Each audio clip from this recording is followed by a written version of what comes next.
नमस्कार दोस्तों, मैं हूं राजेश्वर मधुकर और आज फिर हाजिर हूं एक नई जानकारी के साथ। आज चर्चा खीरा के बारे में। दोस्तों, खीरा और ककड़ी एक ही प्रजाति के होते हैं। खीरा और ककड़ी एक ही समय में पैदा होते हैं और दोनों की ही उपयोगिता गर्मी में बहुत ज़्यादा होती है। हमारे स्वास्थ्य के लिए इस खीरे की क्या उपयोगिता है, ये जानेंगे। जैसे ही गर्मी का मौसम आता है, बाज़ार में ऐसे फलों की अधिकता बढ़ जाती है। खीरा, ककड़ी, तरबूज, खरबूज से पूरा बाज़ार भर जाता है। इन फलों के सेवन से जहाँ गर्मी का प्रभाव खत्म होता है, वहीं ये हमारे स्वास्थ्य के लिए भी बड़े लाभदायक होते हैं।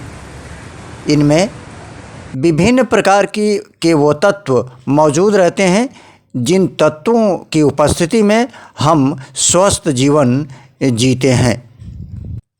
तो चलिए शुरू करते हैं आज ये जानकारी का सफ़र। उसके पहले आपसे निवेदन, अगर आज तक आपने हमारा ये चैनल सब्सक्राइब नहीं किया है तो सब्सक्राइब कीजिए, लाइक कीजिए, कमेंट कीजिए और दोस्तों अपना सुझाव भी दीजिए ताकि आपके सुझाव के हिसाब से हम कार्यक्रम में परिवर्तन करके और उसे मनोरंजक बना सकें। तो मित्रों, खीरा हमारे लिए कितना महत्वपूर्ण है, हमारे स्वास्थ्य में इसका कितना योगदान होता है, इसकी जानकारी हम आपको देंगे। हमारे इस कार्यक्रम को शुरू से अंत तक ज़रूर देखिए और देखने के बाद अपना विचार दीजिए। तो शुरू करते हैं हम आज का ये सफ़र। मित्रों, गर्मी में हम लोग ज़्यादातर खीरे का इस्तेमाल करते हैं।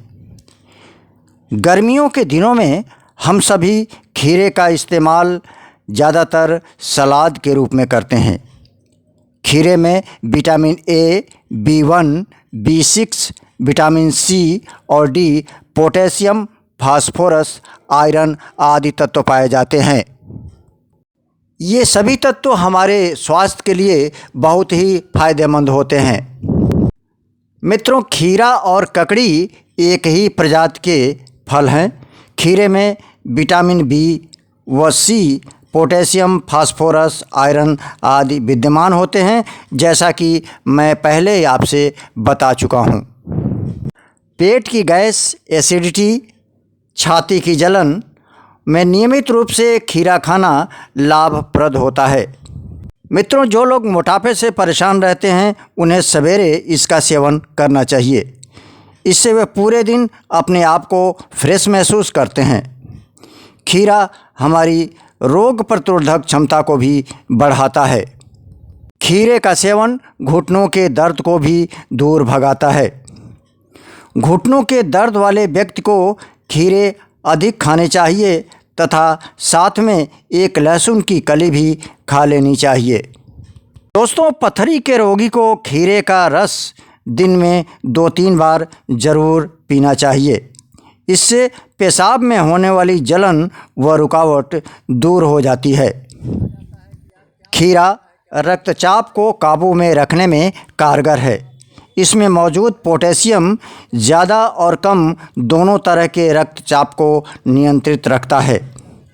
अगर आपके नाखून बार बार टूट जाते हैं तो आज ही खीरे का सेवन शुरू करें।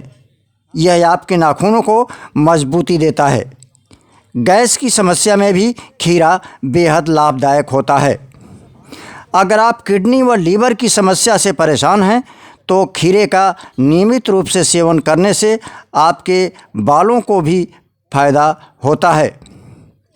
अपने बालों को सेहतमंद रखने के लिए खीरे के जूस का सेवन करें। इसके नियमित इस्तेमाल से बाल लंबे और घने होते हैं। बालों और मसूड़ों से जुड़ी समस्या तथा पायरिया में भी ये फायदेमंद होता है। मित्रों, एक बात और, ये सच है कि खीरा हमारे लिए बहुत लाभदायक है, लेकिन अगर इसके खाते वक्त या इसका सेवन करते समय हम कुछ सावधानियों का ध्यान नहीं रखेंगे तो यह खीरा आपके लिए नुकसानदेह भी हो सकता है। इसलिए कभी भी बासी खीरे का इस्तेमाल नहीं करना चाहिए। जब भी खीरा खरीदें यह ज़रूर देख लें कि वह कहीं से गला और सड़ा न हो। खीरे का सेवन रात में पूर्णतया वर्जित है। मेरे कहने का मतलब यह है कि रात में खीरे का सेवन नहीं करना चाहिए। जहाँ तक हो सके दिन में ही इसे खाना चाहिए। खीरा खाने के तुरंत बाद कभी भी पानी नहीं पीना चाहिए। तो मित्रों, आपने देखा कि खीरा हमारे लिए कितना ज़रूरी है। हमारे शरीर के लिए आवश्यक पोषक तत्वों जैसे vitamin A, vitamin B1, vitamin B, vitamin C, vitamin D, potassium, phosphorus, iron आदि इसी खीरे में पाए जाते हैं।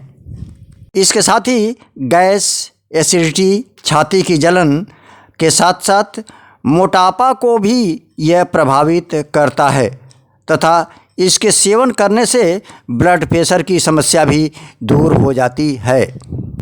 घुटने तथा जोड़ों के दर्द में भी खीरा बहुत लाभकारी होता है। जिन्हें ऐसी परेशानी है उन्हें नियमित रूप से खीरे का सेवन करना चाहिए। पथरी के रोगी को भी खीरे का सेवन बहुत लाभदायक होता है। तो दोस्तों, आप लोगों ने देखा कि खीरा जो गर्मी में वरदान के रूप में हमारे सामने आता है, इसका सेवन हमें खूब करना चाहिए और पूरी सावधानी के साथ करना चाहिए, क्योंकि ये खीरा हमें गर्मी से तो बचाता ही बचाता है, हमारे शरीर के लिए आवश्यक पोषक तत्वों की आपूर्ति भी करता है। तो दोस्तों, ये रहा आज का ये कार्यक्रम और इसकी छोटी सी जानकारी। ये कार्यक्रम आपको कैसा लगा हमें ज़रूर लिखें। साथ ही दोस्तों, हमारा ये चैनल आप लोग सब्सक्राइब करें, लाइक करें और कमेंट करें और कमेंट करके ये बताएं कि अपने कार्यक्रम के गुणवत्ता को बढ़ाने के लिए हमें और क्या करना चाहिए। तो हम फिर मिलेंगे, तब तक आज्ञा दीजिए आप अपने दोस्त राजेश्वर मधुकर को। नमस्कार।